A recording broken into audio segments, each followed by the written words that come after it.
Welcome to रोशन की class YouTube channel. आप सभी का आज की इस करंट अफेयर की वीडियो में एक बार फिर से बहुत बहुत स्वागत है। आज हम देखेंगे 16 मार्च 2021 के टॉप करंट अफेयर्स, जो कि आपके एग्जाम्स के लिए, किसी भी एग्जाम की आप प्रिपरेशन कर रहे हैं, तैयारी कर रहे हैं, उसके लिए काफ़ी इंपॉर्टेंट रोल प्ले करेगा यहाँ पे करंट अफेयर का वीडियो। तो रेगुलर बेसिस पे आप करंट अफेयर की वीडियो देखने के लिए रोशन की क्लास यूट्यूब चैनल से जुड़ जाइए, क्योंकि रेगुलर सुबह 7 बजे के आसपास मैं आप लोगों के लिए टॉप करंट अफेयर्स की वीडियो यहाँ पे अपलोड कर दूंगा। साथ ही साथ अगर आप पीडीएफ से देखना चाहते हैं, पीडीएफ से पढ़ना चाहते हैं, तो ये पीडीएफ डिस्क्रिप्शन बॉक्स में आपको मिल जाएगी बिल्कुल फ्री। तो उसको वहाँ पे जाके डिस्क्रिप्शन बॉक्स में लिंक पे क्लिक करके आप डाउनलोड कर सकते हैं। और वीडियो देखने के बाद अगर वीडियो अच्छी लगे तो लाइक कर दीजिएगा इस वीडियो को, जिससे मैं मोटिवेट हूँ और रेगुलर बेसिस पे और अच्छी अच्छी वीडियो आप लोगों की सहायता के लिए बनाता रहूँ। चलते हैं, अब देर नहीं करते हैं, पहले क्वेश्चन के ऊपर बढ़ते हैं।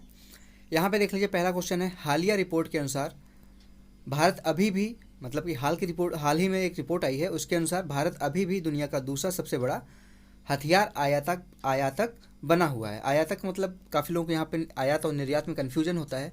आयात का मतलब होता है जब हम किसी दूसरे देश से अपने देश में कोई सामान ले आते हैं। निर्यात का मतलब होता है जब हम अपने देश से कोई सामान दूसरे देश को बेचते हैं।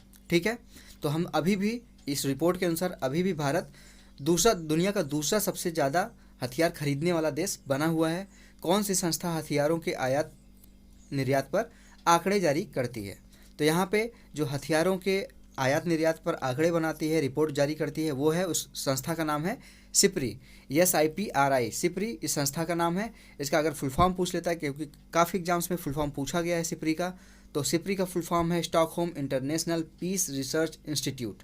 ठीक है, Stockholm International Peace Research Institute. अगर ये पूछा जाए कि सिप्री की स्थापना कब की गई थी, तो 6 मई 1966 को सिप्री की स्थापना की गई थी, ओस्लो नॉर्वे में। ठीक है, इसका मुख्यालय है ओस्लो नॉर्वे में। इसकी स्थापना की गई थी 6 मई 1966 को। प्रेजेंट टाइम में सिप्री के अध्यक्ष हैं जैन एलियास। ठीक है, और निदेशक अगर पूछा जाता है सिप्री के निदेशक कौन है, तो इनका नाम है डैन स्मिथ। तो ये हो गया आप लोगों का पहला क्वेश्चन। इससे रिलेटेड इंपॉर्टेंट पॉइंट और देख लेते हैं, क्योंकि मैं कोई भी यहाँ पे क्वेश्चन दिखाता हूँ उसके सारी डिटेल आप लोगों को दिखाने की कोशिश करता हूँ, जिससे अगर कोई क्वेश्चन आप तैयार कर रहे हैं तो उसकी पूरी डिटेल आप तैयार करें, जिससे अगर 10 क्वेश्चन आप डेली बेसिस पे मॉर्निंग में देखते हैं तो कम से कम आपके 40 क्वेश्चन तैयार हों एक दिन में। इसके बारे में देख लीजिए, लिखा गया है यहाँ पे, सिप्री स्वीडन का एक प्रमुख थिंक टैंक है जो सशस्त्र संघर्ष, सैन्य व्यय और हथियारों के व्यापार के साथ निरस्त्रीकरण और हथियारों के नियंत्रण के लिए डेटा विश्लेषण और सिफारिशें प्रदान करता है। ठीक है, नेक्स्ट पॉइंट है इससे रिलेटेड, इस रिपोर्ट के अनुसार पहले स्थान पर कौन है? सऊदी अरब। सऊदी अरब सबसे ज़्यादा हथियार आयात करने वाला देश है, सबसे पहले नंबर पे है। दूसरे नंबर पे भारत है। भारत को हथियार निर्यात करने वाले टॉप 4 देश कौन कौन से हैं, यानी कि किन देशों से भारत हथियार खरीद रहा है सबसे ज़्यादा इस समय? तो सबसे ज़्यादा है रूस, दूसरे नंबर पे है फ्रांस, आपको पता है सबसे ज़्यादा है रूस, दूसरे नंबर पे है फ्रांस, तीसरे नंबर पे है इजराइल और चौथे नंबर पे है अमेरिका। ठीक है, तो 4 देश हैं जिससे भारत बहुत ज़्यादा तादाद में यहाँ पे हथियार खरीद रहा है। सबसे ज़्यादा रूस से है, दूसरे नंबर पे फ्रांस है, तीसरे नंबर पे इजराइल है, चौथे नंबर पे अमेरिका है। बढ़ते हैं अब दूसरे क्वेश्चन की तरफ।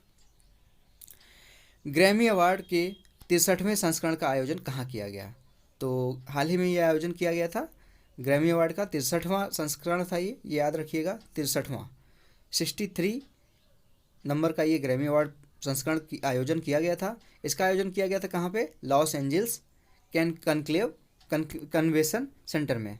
ठीक है, जो कहाँ पे है? Los Angeles convention centre, America में। अगर ये पूछा जाए कि यह अवार्ड वर्ष 2020 के लिए प्रदान किया गया कि 2021 के लिए, तो यहाँ पे आपको बताना होगा कि यह अवार्ड 2020 के लिए प्रदान किया गया है, क्योंकि 2020 में यह आयोजन कोरोना के चलते नहीं हो पाया था। ठीक है, अब यहाँ पे देख लीजिए, वही लिखा गया है, कोरोना महामारी के कारण वर्ष 2020 का आयोजन आगे बढ़ा दिया गया था, जो अब जाके 2021 में हुआ है। संगीत क्षेत्र में ग्रैमी अवार्ड को विश्व का सबसे प्रतिष्ठित अवार्ड माना जाता है, यानी कि जैसे संगीत क्षेत्र में अगर पूछ लिया जाए, या फिर ये पूछ लिया जाए कि ग्रैमी अवार्ड किस क्षेत्र में दिया जाता है, तो संगीत के क्षेत्र में दिया जाता है। इसका आयोजन कब किया गया? इसका आयोजन किया गया 14 मार्च 2021 को। अब इसके अवार्ड के बारे में देख लेते हैं। बियॉन्से नॉलेस सिंगर हैं जो लेडीज, रिकॉर्ड 28वीं बार यह अवार्ड जीती हैं। ठीक है, बियॉन्से जो है वो लगातार यहाँ पे लगातार नहीं, 28वीं बार ये ग्रैमी अवार्ड जीता है इन्होंने। और बेस्ट परफॉर्मेंस इनका किसके लिए था? ब्लैक परेड के लिए। सॉन्ग ऑफ द ईयर किसको दिया गया है? सॉन्ग ऑफ द ईयर दिया गया है आई कैन नॉट ब्रीथ, ठीक है, आई कैन नॉट ब्रीथ को सॉन्ग ऑफ द ईयर दिया गया है। और एल्बम ऑफ द ईयर दिया गया है टेलर स्विफ्ट की है, ये जो एल्बम है इनका नाम है फोकलेयर, ठीक है। यहाँ पे टेलर स्विफ्ट की जो एल्बम दिया गया है जिसको एल्बम ऑफ द ईयर का अवार्ड दिया गया है फोकलेयर को दिया गया है। बेस्ट कंट्री एल्बम किसको दिया गया है? वाइल्ड कार्ड को best country album wild card को दिया गया है, जिसको बनाया था किसने? मिरांडा लैम्बर्ट ने, ठीक है। आगे बढ़ते हैं हम अगले क्वेश्चन की तरफ। नीदरलैंड ने किस कोरोना वैक्सीन पर रोक लगा दी है? अभी हाल ही में नीदरलैंड ने एक कोरोना वैक्सीन पे रोक लगाई है, उस कोरोना वैक्सीन का नाम बताना है। तो यहाँ पे देख लीजिए ऑक्सफोर्ड एस्ट्राजेनेका आपका जो कोरोना वायरस वैक्सीन थी इसके ऊपर रोक लगा दी है, यानी कि ऑक्सफोर्ड द्वारा जो बनाई गई थी एस्ट्राजेनेका कोरोना वायरस उसके ऊपर कोरोना वायरस वैक्सीन उसके ऊपर नीदरलैंड ने रोक लगा दी है। कारण यहाँ पे बताया गया है कि वैक्सीन से होने वाले संभावित साइड इफेक्ट की वजह से इस कोरोना वैक्सीन के ऊपर रोक लगाई गई है। इससे रिलेटेड पॉइंट देख लेते हैं। इससे पहले भी कई देशों ने इस वैक्सीन के उपयोग पर रोक लगाया हुआ है, ठीक है। Ireland, Denmark, Norway, Bulgaria, Iceland और थाईलैंड ने इस कोरोना वैक्सीन के ऊपर रोक लगाई हुई है। किसके ऊपर? ऑक्सफोर्ड के एस्ट्राजेनेका के ऊपर। इस वैक्सीन का निर्माण एस्ट्राजेनेका नामक कंपनी ने किया है, जो कि आपकी ऑक्सफोर्ड यूनिवर्सिटी की एक संस्था है, ठीक है। आगे बढ़ते हैं हम अगले क्वेश्चन की तरफ। हाल ही में विजय हजारे ट्रॉफी 2021 किस टीम ने जीता है? अभी 1-2 दिन पहले की न्यूज है ये। तो विजय हजारे ट्रॉफी, यहाँ पे विजय हजारे कप चल रहा था, इसके फाइनल में मुंबई और उत्तर प्रदेश भाग लिए थे। मतलब फाइनल में कौन कौन सी टीमें पहुंची थी अगर पूछा जाए तो मुंबई और उत्तर प्रदेश। यहाँ पे मुंबई ने उत्तर प्रदेश को हरा दिया, जिसकी वजह से मुंबई यहाँ पे विजय हजारे ट्रॉफी 2021 का जीत ली है। 14 मार्च 2021 को हुए फाइनल में मुंबई ने उत्तर प्रदेश को हराकर विजय हजारे ट्रॉफी अपने नाम कर लिया।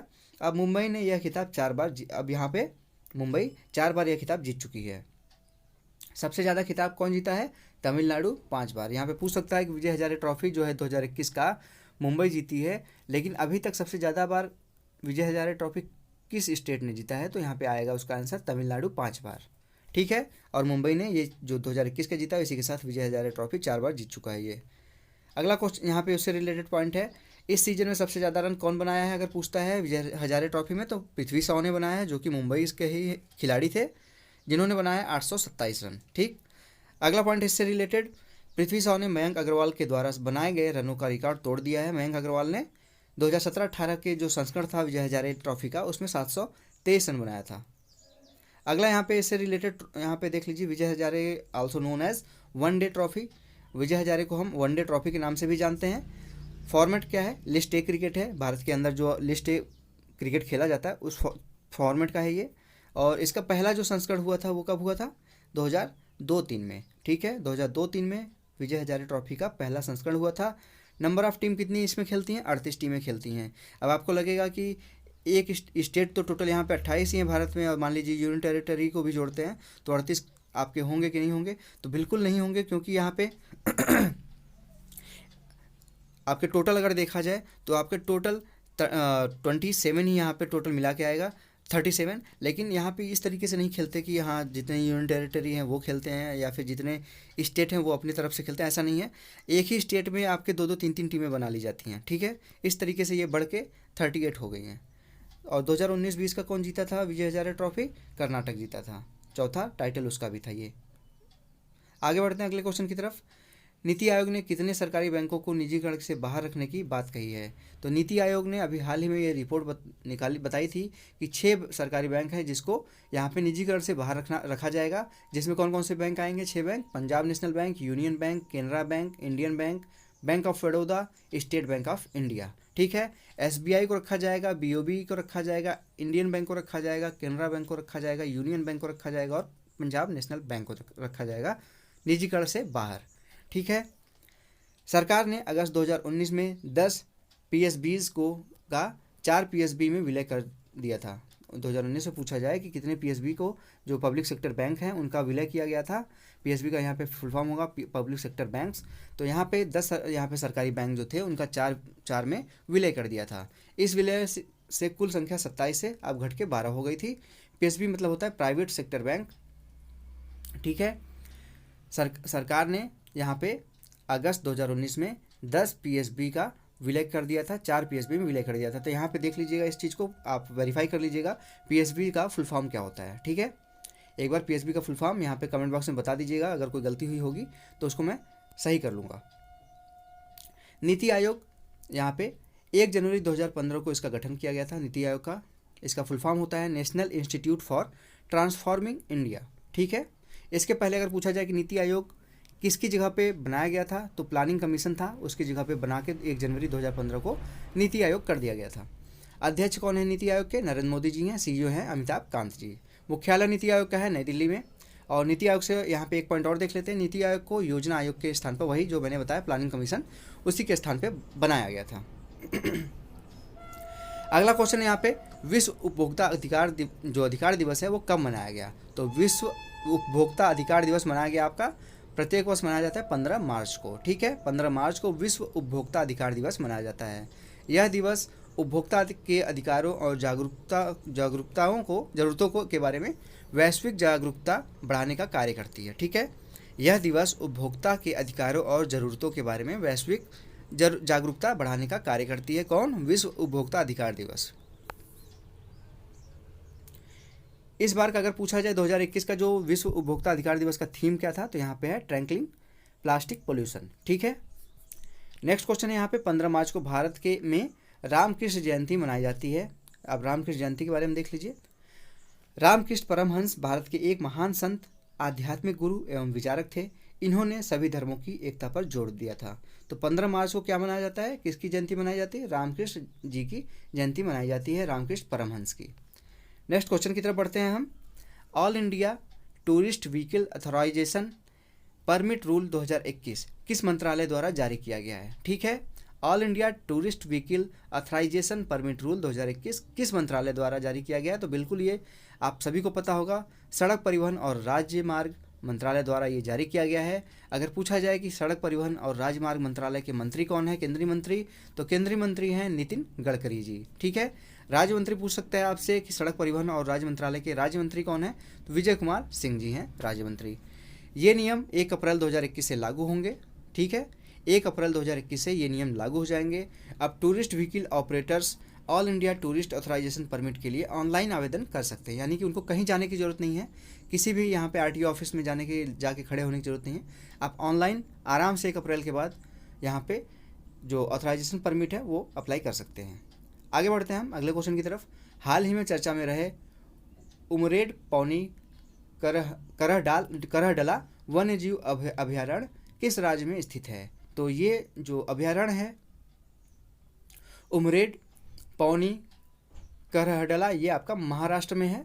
मुख्यमंत्री अगर पूछता है महाराष्ट्र के कौन है, तो उद्धव ठाकरे हैं और राज्यपाल का नाम है भगत सिंह कोश्यारी। ठीक है, आपके महाराष्ट्र के राज्यपाल का नाम है भगत सिंह कोश्यारी और मुख्यमंत्री का नाम है उद्धव ठाकरे।